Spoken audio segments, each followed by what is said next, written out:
পোলাপান কত কষ্ট করতে পারে রে, কষ্ট করার জন্য পোলাপান সেরা রে। দেখো কি জন্য এই কথাটা বললাম, দেখো কথাটা বলার নিঃসন্দেহে কোনো কারণ আছে অবশ্যই।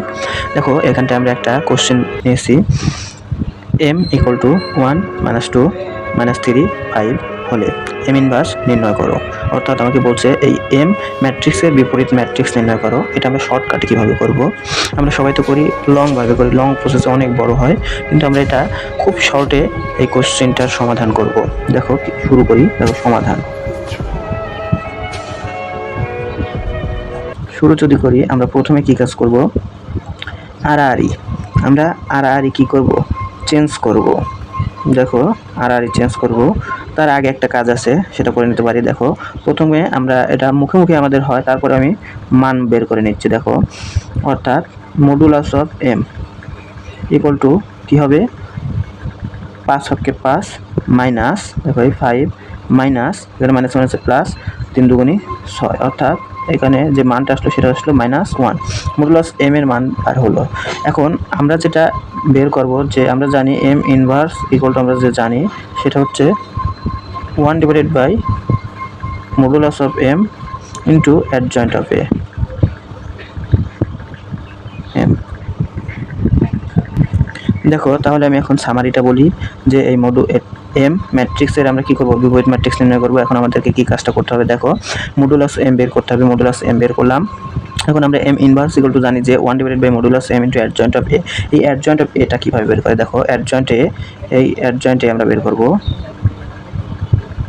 Adjoint m। এই অ্যাডজয়েন্ট m ইকুয়াল টু, দেখো সরাসরি এখানে করা যায় দুটো সংখ্যার ক্ষেত্রে।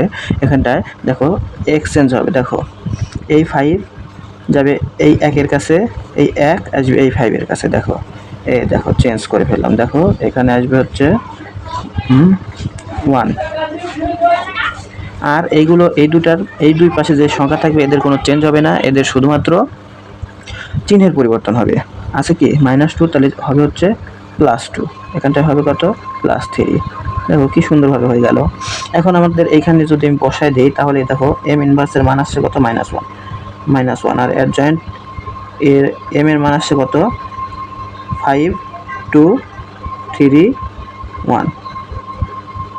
কি সুন্দর না। এখন দেখো সরাসরি অ্যান্সারে, দেখো -5 -2 -3 -1, অর্থাৎ -1কে সবগুলো দ্বারা গুণ করলাম, এটাই আমাদের কি অ্যান্সার। দেখো তো কত ইজিভাবে হয়ে গেল।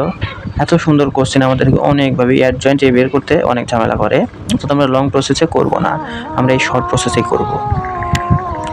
দেখো দেখতে দেখতে আমরা আরও একটা কোশ্চেন নিলাম। দেখো এটা করলে সবার ক্লিয়ার হয়ে যাবে যে যদি কোনো সমস্যা থেকে থাকে। দেখো আমাদের প্রথম যেটা কাজ হবে, যে মডুলাস অফ a বের করা। মডুলাস অফ a আমরা বের করবো এখান থেকে। দেখো সুন্দরভাবে মডুলাস অফ a বের করে নিচ্ছি। মডুলাস অফ a আমরা কীভাবে বের করবো, আমরা মডুলাস অফ a বের করতে পারি যে আড়াআড়ি গুণ করতে হবে, এটার সাথে এটা গুণ যদি করি তাহলে হচ্ছে -2, আর সূত্রের একটা মাইনাস, এখানটা আসছে হচ্ছে 0, অর্থাৎ -0, অর্থাৎ এখানটা আসতেছে হচ্ছে -2।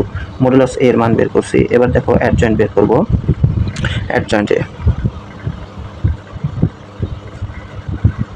অ্যাডজয়েন্টে আমাদের কি বের হবে, দেখো জাস্ট পরিবর্তন, এটা অবস্থান পরিবর্তন হবে, অর্থাৎ 1 যাবে -2 এর কাছে, আর -2 যাবে 1 এর কাছে। দেখো এখানটায় -2 বসিয়ে দিলাম, আর এই পাশে কি পরিবর্তন হবে, যারা যেখানে আছে তারা সেখানেই থাকবে, শুধু তাদের চিহ্নের পরিবর্তন হবে। এখানে হচ্ছে -1, তাহলে হবে শুধু 1।